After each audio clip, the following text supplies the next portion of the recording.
So, hello, Internet, and welcome to the third episode of my New Earth Codes series. In this episode, we will talk about life on Earth.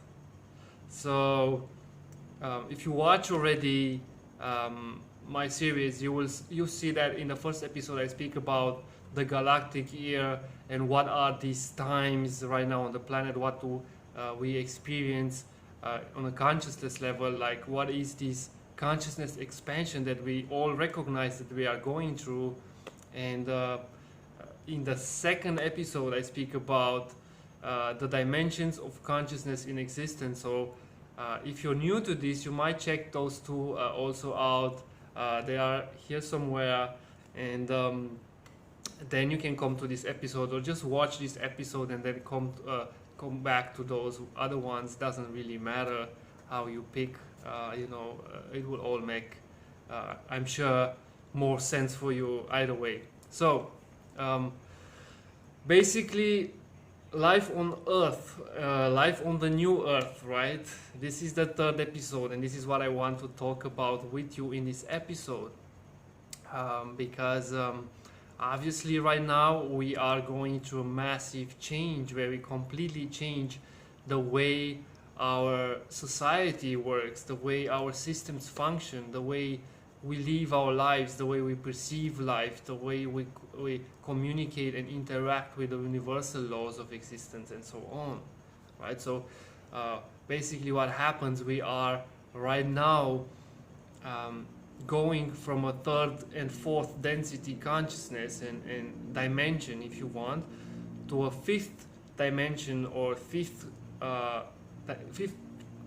dimensional consciousness, unity consciousness, where we basically perceive life in a different way. It's not that it will be a completely new Earth. Not much will happen right away in the external world, in the way you see the planet. But what happens is we will shift our perception inside of us, right? And that will ultimately, step by step, piece by piece, brick by brick, create the new Earth. And this is the evolutionary times we are all about. This is what we are going through, right? So I'm going to speak with you a little bit in this episode what this life would look like what are some aspects, and a little bit about the history of Earth, and the civilizations that lived before us, and where we are going galactically speaking, and so on. So let's start. Basically, there are so many theories, right? Like how the planet was made, like who made this planet, how do we as humans evolve, how do we appeared on the planet. There are theories that we come from apes, and we evolved from monkeys, and so on. There are theories that we were breeded by other aliens, and this is a fun one, and keep this in mind. And there are many other theories that I don't know, that they can be really as crazy as our imagination allow us to go, wherever our imagination goes. So from my own experience, I will just tell you how I've been actually shown who the creators of this planet are, and who created life the way it is. Basically, I felt drawn to some books in some time before, like 5-6 years ago. I read some theories about how we are seeded by other aliens, how we are basically an experiment of life that succeeded with humanoid form here on the planet. And this happens for millions of years. There were other civilizations before us. There was the Atlantis civilization, the Lemurian civilization before us, and there was throughout time so many other civilizations that tried to make their way on this planet, tried to evolve, tried to make a thriving society and civilization. Some of them succeeded, some of them not really, some of them extinct. And right now is our turn, right? These times we are living in, these are pivotal times in our evolution. This is where we decide to go, basically, right, as a collective. So from my own experience, I can just say one thing: we were literally alien made. And I will explain to you my experience in a meditation, how that happened, what I've been shown, and before that, I will tell you another experience that are all both related with one another. I'm gonna keep it as short as possible. So here it goes. I remember at one point I was with a friend of mine in Germany, and we were so tuned in, we were so connected in that moment. We were both feeling so high on life, and we were just simply fully embodying this life force energy, this source energy. We were fully in alignment. And at some point we kind of like played a game, and I asked her, hey, what is your earliest memory, right? Like in this human form, what do you recognize as your first memory? And she said she really dived in, and she tapped into her memory, and she said, wow, I have a memory, and I think I was like around 3 months old, right? So I was like, wow, that's awesome. Tell me about it. And she said, well, I remember I was in this little bed, and I was basically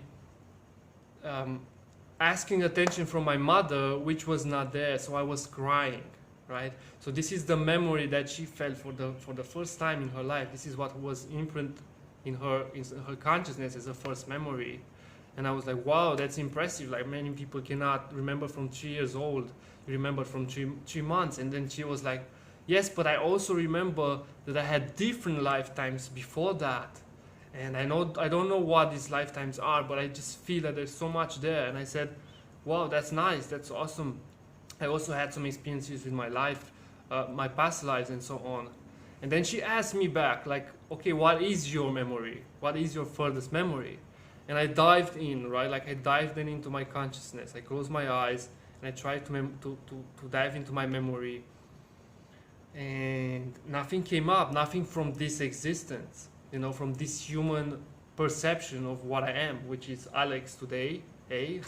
So was nothing from this coming up, because when I had my awakening moment years back, I remember myself as being completely interconnected with the whole universe, being in this oneness field, right? So in that moment, my identity, most of my identity was not there anymore, was not the main thing that I was attaching with.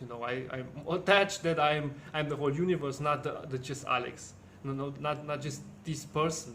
So when she asked me that, I was like, I didn't receive anything from me, from this being that lives today in front of you. And what I saw though was like a red thing. Like, I had an image literally here in front of my mind's eye, in front of me, was like a red thing melting together with a black thing. And I didn't know what that is. And I explained to her, hey, this is what I'm seeing. And she said, well, does it have a shape or form? What is it? And I said, I don't know. It feels like literally like colors just blending together. It has no form or shape. And she said, okay, then zoom out, see it from a different perspective, or whatever, do something to gain a more awareness. And I zoomed out. I literally it felt like I pushed this image away in order to see it, and then I saw it for what it was. And it was literally a sphere, a globe, right? Like a round sphere. And I told her that, and I said, look, that there's like literally something like red and black, kind of like feels like lava melting, on this thing. And she said, dude, do you remember our question in our game? And I said, what was it? And she said, what is your first memory? And I was like, yeah. Oh my God, so my first memory is Earth. And she said, yes, this is Earth in its first years of formation. And I was like, wow, oh my God, I was mind blown. In that moment, I was like, poof, like I exploded in this realization, this feeling in my body that I am actually Earth, and that we all are Earth, and we are all connected with the Earth collective consciousness, but I actually could tap into that collective memory, and it felt like I am the planet itself. It was so strong. So everything, this is also a remembrance that everything is so connected on the planet. You can have memories from whenever the universe was formed, right? Everything is in these Akashic records of memories and experiences of the universe since its creation. So I tapped into that timeline and I saw Earth in its first years of formation. I was blown away, right? So then shortly after that, what happened, I was in a meditation. In that time I was very, very like high on life and experiencing these changes, and I had some Kundalini activations and stuff going on in that time. I was really intensely on this, consciousness expansion journey. And a few weeks later, I was in my bed, and I went to sleep. It was a little bit earlier, and I entered this meditation right before I went to sleep. It was this state of consciousness that I could be both aware of me sleeping and also both aware of me not sleeping. And I was like, I woke up basically and saw my body was laying on the bed. I saw my body laying on my back. I was sleeping like kind of like this, like I usually sleep like this on my back, like I'm dead sometimes. So I saw literally my body, how it sleeps, and I was like, wow, is this a dream or is this reality? And I received the impulses, wow, this is actually reality.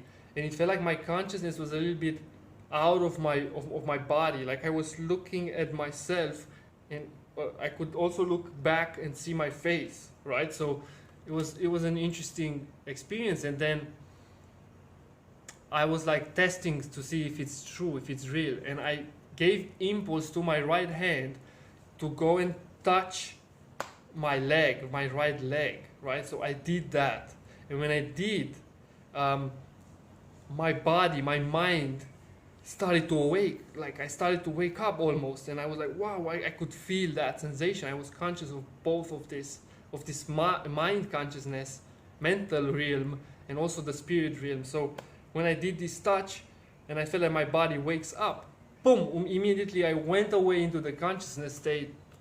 And what I did from there was amazing. Like, first of all, I realized, wow, I am literally out of the body. And what now? What is it? Where am I? I asked this question, where am I? And I received the message in the form of a voice. It was like, you are in the infinite. Well, when that happened, I was like, what? Like, no way. Like, I actually felt how I am eternal. Like, there's no time, there's no space. If the body is there lying, sleeping, and I am there being alive, feeling myself, then wow, I'm just consciousness, I'm spirit, right? So in that moment, immense pressure on my chest started to fully, like, I don't know, I just felt that as a fear. It was fear, it was a lot of fear and doubt, and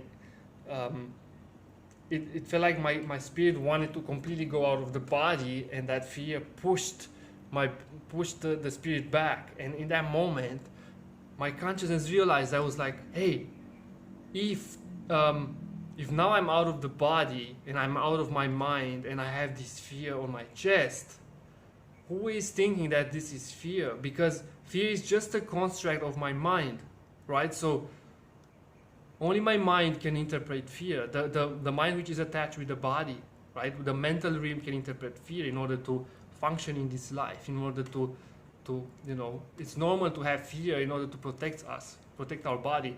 And because I was out of my body and the fear was here as a pressure, not as a memory, as a pressure, I was like, whoa, so fear is not real in this moment for me. And in that moment, boom, it completely dissolved. It felt like a huge rock was taken out of my chest, right? So then what I did was like going like this back, with my back like behind, I don't know, in kind of like in a C position. I don't know how to to explain it. You know, like I was laying like this, and my spirit went up in kind of like this way. So my head was here, and I was looking back, you know, kind of like in this direction. And what I saw was kind of like a map. It was a map of colors and shapes and nice forms and dust. It felt like I'm looking at the middle of the galaxy. It felt like I am actually in the universe, and there's a map, and I knew that map. That was common for me. It was nothing new. I remember it felt like wow, I can't wait to go there. It was like incredibly exciting. I was in this blissful state. I was actually just bliss. I was all the time like wow. So it's hard to describe that feeling actually. So yeah, when I realized that, then I also realized, well, so now I am attached to this body, so I do have to be here, right? I chose this for myself. I chose to be in the body. I chose to have a human experience, and that's really okay. And it was the first time in my life when I actually could embrace my humanity and be happy that I'm here, and I was excited for the journey. Although I had some issues at that time and all of that, it didn't matter much because I was so happy and excited to even solve them and all of the challenges and all of that. So then another question popped up, which was, okay, who is my creator? This was the question. And what I meant by that is, remember I told you that I had the memory that I am Earth. So when I asked, my consciousness was at that level of who is the creator of Earth, right? Who created Earth? Because I was the whole Earth, and we are all it. We are the planet, or she, the planet, right? So then some flashes just went right away in my mind's eye, right? There was like, this time the answer was in front of in a form of an image. So there was flashes going with certain faces, with people, races, from Asian to black to white to Aborigines to Aztecs to Egyptians, were all kind of faces just rolling and rolling very, very fast. And at some point it stopped completely. There was nothing. There was just a picture of, like, I would say, the universe. There was like a universal background with stars and stuff. And from that picture, a face started to fade in, to appear. And this face was an alien face. Like, it was a face that I never saw in this human life, but it was so common for me. That face for me felt like really the most home feeling I ever felt when I saw a being. And that face was extremely aware of itself, extremely conscious, to the point that it literally, it smiled to me back. It smiled with awareness and consciousness. It was not a physical smile. The mouth was really small, like, I would say like this, like really small, like half of the size of a human mouth. And the eyes was like really big and like black, like kind of like bee's eyes, right? Like black bee eyes, with the shape of his head was kind of like this, like, you know, a little triangular here at the chin, and then kind of like round, but like, you know, it was, I think there are a lot of drawings with this alien. Actually, I did a drawing myself that I posted on my Instagram account a while back, on Facebook as well, because I had a drawing. I drew this face, and yeah, it's very interesting. And it just looked at me with such awareness, with such a depth of wisdom that I cannot equalize that wisdom with anything I ever heard or saw or experienced in this human form. And it was just there looking at me, and I was like, wow. I looked at it like I looked in front of it, and I was like, I got it, like, I know. So our planet, from my perspective, from my experience, was indeed alien made. right? Like, but don't think about aliens as something that is wrong, which we were so trained to see them. We were trained to see them as a threat and as a danger. No, there are actually high consciousness beings who travel through the universe and create lives and seed life and planets and solar systems and make all of these systems function so that life can evolve and you know grow in its own way. And if you think about it, this is exactly what we are also doing. This is in our pattern of how to create. We create in the same way as we were created. And I will explain this. Take a look, the simple example, take a look of a computer, right? We made the hardware, we made the body, right? Then we put the software in, right? And the software will be the organs, the DNA, the stuff that make the body be alive, right? Keeps the body together and makes it function simply, right? Like the operating system is our organs, our heart, our brain, and all of this. And now we invented also the internet. And the internet is the consciousness. The internet is basically the spirit. So we created this computer, this device, in the same image we were also created. So basically that's the pattern of life. This is how life constantly evolves. This is what we will do at some point. We will create either artificial intelligence, either we will create beings, right? Like we will clone each other. I don't know. I'm not a fan of these timelines. I'm not saying that this is how it should be, but we are definitely here in the universe made to create. This is our innate desire, our expression in the universe. We create, we experiment through creating and reflecting back. You know, through that creation we reflect back who we are, what we are, what we want to change. You know, it's just a simple way of basically the whole universe, because we are all one, right? We are all interconnected. So it's a way of the universe constantly experiencing itself, and it's a normal way of how life functions. This is how the evolution also works, right? Like we were made,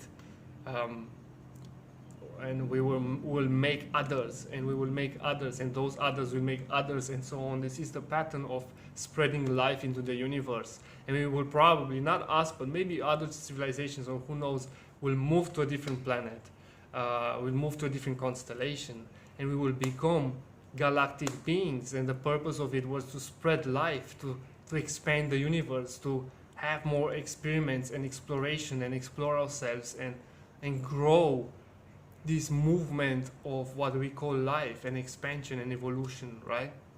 In all star systems, on all planets that are able to sustain life.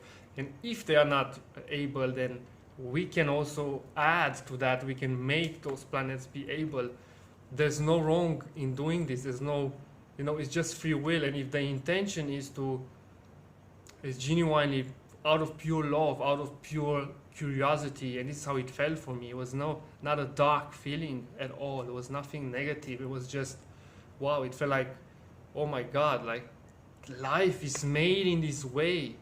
Life is made for us to explore, to be fully alive, to engage with it, to merge with it from a place of love, from a place of curiosity and playfulness, not to destroy it, not to kill it, not to put rigid structures on it, and so on.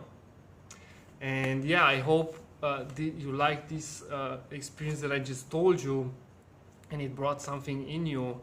And now if you look at the world and where we are right now, right, like it's we can see clearly how we evolved in the way we thought we could, right? I don't like the blaming game. I don't like to blame it on that system or that person, or I don't know, elite people or Illuminati and all of these things. I don't like doing that, because even if it's true, even there are people who want to keep us controlled and in fear and all of that, um, you wouldn't change this by blaming. Either you take an action, or you just change your frequency inside from inside out, and you bring forth a new timeline that will dissolve naturally the old ways of doing. This is a process of evolution, and also all of those people who used to control, who used to have the power over the planet, and these people will also shift from the inside out. It's evolution. They evolve, we evolve, and we can all inspire each other to evolve in that way, and create what we want to actually create on this planet. And those who don't, those who say no, that's all right. That's all right. They will do it their own ways. We will do it in our ways, and nothing is lost. It's always a reflection of the same, doing whatever they know as truth for them. Whatever they perceive as truth. And if some truth don't align, then the natural balance of the planet, the natural balance of the earth will take care of this. And either that is in a pandemic, which you can see now in the world, or it is in a catastrophe, into a natural disaster, into whatever it is. This will happen in order for us to wake up and realize what we are, who we are, and intentionally choose collectively where we are going. How is our world going to look like from now on? Based on what I said in the first episode, with the times we're living in right now, with the galactic year that we are going through, and the collective energies are ones who are aiding us to expand immensely and evolve like never before. Then it is also kind of clear where we are going, right? And many of us know already inside, we already are born with this blueprint of how our ideal timeline on the planet should look like. There are so many people that I meet in life, they have the same vision and the same imagination and desire to create this planet, and many of them are involved literally physically in this movement, and the movement basically, or the new earth. How does the new earth look like, right? We reached finally to the point which is what this whole video is supposed to be. So the new earth is basically not a new earth. It's the same earth, but our perspective, our perception, our consciousness shifted to such an extent that our outer reality will be completely influenced by our inner world, right? So that means that whatever we carry inside us, this is what the new earth would look like. And from my perspective, of many other people's perspectives, which we call, let's say, light workers, way showers, leaders, new earth leaders, and consciousness expansion people, and change makers, and way showers, and there are so many definitions to this. We all carry this blueprint of earth right within, and that is, first of all, unity consciousness, which is achieved in the fifth dimension, where we are actually naturally going, either we want it or not. That's the course of time. This is what Earth is going through. We ascend. The planet completely ascends, and we as inhabitants ascend with it. So how does it look like? Well, there will be a time, there will be a consciousness experience, or a life experience, which feels timeless, which feels there's no push, there's no force of there's no survival needing fears. There's no primordial forces that pushes us to achieve things and gain resources and all of this crazy rush of how our society was so far. There will be simply acknowledgement of our divinity, of our sovereignty, knowing who we are, knowing that we are one with the universe, and knowing how the universal laws function. Therefore, where we know that, when we fully embody it, we can shift the entire society. We can shift the way sustainability looks like. We can bring that change in every aspect, in the economy, in health, in education, in food, in activities and explorations and experiments and science and spirituality, and however all areas that we created, we can bring that new consciousness in that. And that consciousness is basically timelessness, is unity. You feel one with everyone. You feel love, unconditional love for everyone, because if you realize everything is the same in a different shape and form, you naturally feel love towards the person. There's no effort to show them love or to prove anyone that you love them. They will be naturally felt. So yeah, there will be a feeling of liberation and freedom, inner peace, harmony, full alignment, intuition, wisdom, guidance. You will never feel lost again. We will never feel confused. Of course, challenges will be still will be still part of life, but not from a place of deliberately creating them, or because we are stuck into rigid rules and regulations and laws that other people made for us. There will be challenges in, okay, how do we make, sustainable electricity for the whole planet? How do we create a car that goes on water and works on water and stuff like that, which are already on the planet? These old technologies are already in and on the planet. It's, people recognize them, and now we expand, now we apply them. And even the people who still control the old ways, to still gain dominance over oil industry or over the food industry and all of these industries, they will be actually forced to shift from their old paradigm into the new one if we choose it from the inside out, if we are ready for it and we demand it. In order for them, there's not an advantage for them to lose business, right? They want to keep their businesses, and that's all right. At least we have a healthy and sustainable planet. So they will even shift from, instead of having oil corporations, they will have alternative energy corporations, and that's still a move forward. So this is what we have to keep in mind. There is no point of rushing things. We have to just check with the planet all the time and see, okay, is this planet going, is it healthier? Do we take care of her?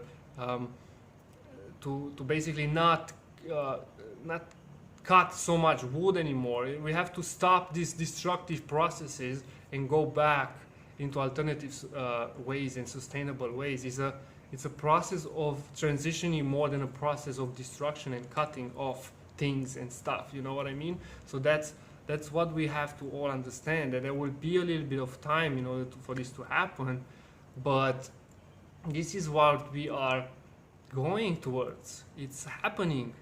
It's everywhere, right? And us as humans, we will change as well. We will change the way we function. We will change the way we interpret life. We will change the way we relate with one another. The connections and everything changes. We will change our desires. We will change the way we understand our bodies. We will completely shift.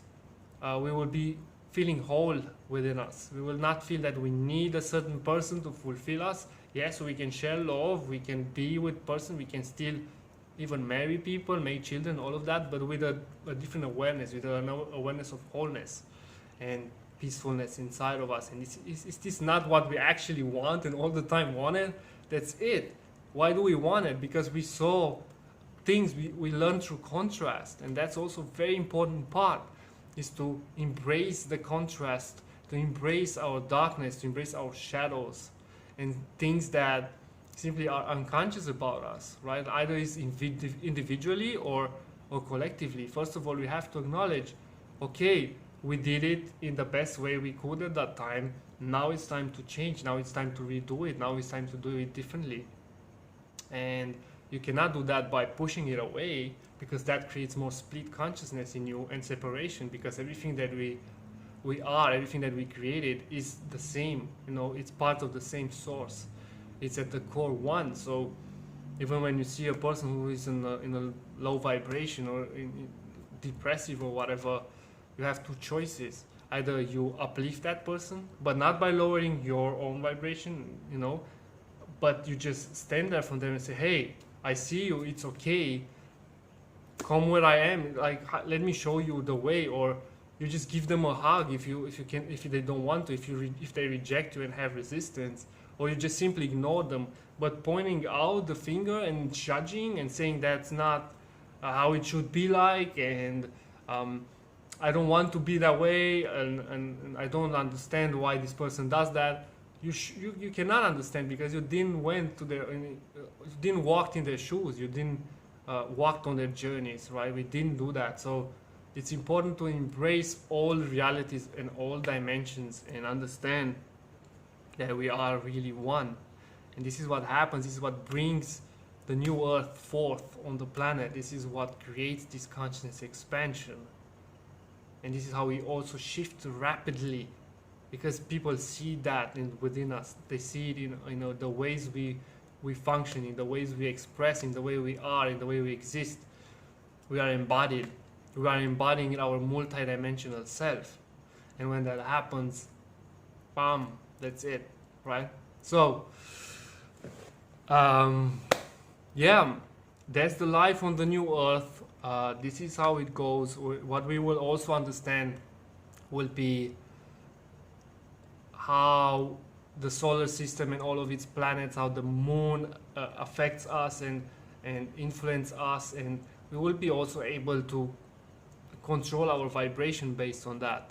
Yes, Mars can be retrograde, Mercury can be retrograde, Saturn can be whatever, and we have full moons and